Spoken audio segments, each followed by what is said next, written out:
আজকে সোমবার দুপুরবেলায় পায়েল করছে ডিম কষা রান্না। শীতের দুপুরে ডিম কষা আশা করি সবারই ভালো লাগে। তো ওদিকে রান্না করছে আর আমার নাকে গন্ধ আসছে। গন্ধতে আমি জাস্ট মানে অর্ধেক পেট ভরে গেল। তো আর তর সইছে না কখন রান্না হবে। ও রান্না করছে, এই যে রান্না হচ্ছে।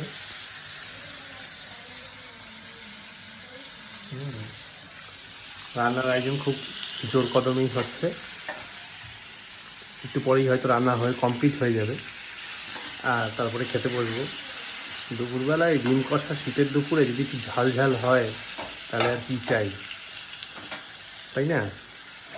তো চলো দেখা হচ্ছে খাবার টেবিলে। এদিকে গোটা গোটা ডিম উঠে গেছে 4টে। এই যে এবার ডিমগুলো খোসা ছাড়িয়ে তারপর ভাজবো, ডিমটা ফ্রাই হবে। বাইরে ওদিকে ডিম ফাটাচ্ছে, ডিমগুলো খোসা ছাড়িয়ে নিয়ে তারপরে রান্নায় যাবে, তাই তো? এই যে খোসা ছাড়িয়ে নিচ্ছি। এবার খোসা ছাড়িয়ে নিয়ে এগুলো ভেজে নেবো তেলে। আর অবশেষে দেখতেই পাচ্ছ ডিমের কারি একদম রেডি। ওহ, কি সুন্দর তার কালার এসেছে এবং দেখেই তো জিভে জল চলে এসছে। এমনকি দেখো ধোঁয়া উঠছে ভাতে, আর এরকম গরম গরম ভাতের সাথে এরকম ঝাল ঝাল ডিমের কারি, আহা হা হা, কী যে ভালো লাগে। আর সত্যিই বন্ধুরা খেতে খুবই ভালো হয়েছিল।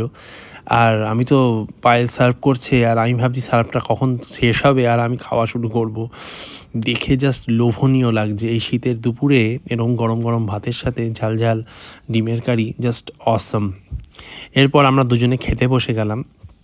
তো দুজনে এরকম একসাথে প্রায় রোজই দুপুরে আমরা একসাথেই খাই পাশাপাশি বসে। এই এক আলাদাই মজা, এক আলাদাই অনুভূতি দুজনে পাশাপাশি বসে একসাথে খাওয়ার। কখনো আমরা আলাদা খাইনি, একসাথেই খাই।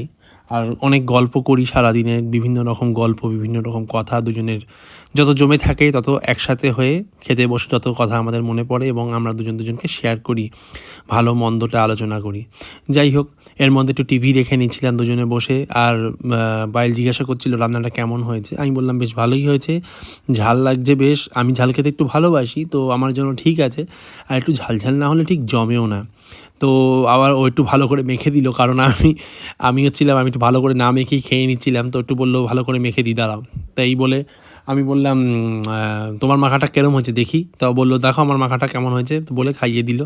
তো দেখলাম ওর মাখাটা বেশ ভালো হয়েছে, বাট একটু নুন কম। তো আমি বললাম একটু নুন দিয়ে নাও। তো যাই হোক, এইভাবেই খাওয়া দাওয়া করে দুপুরটা শেষ করলাম।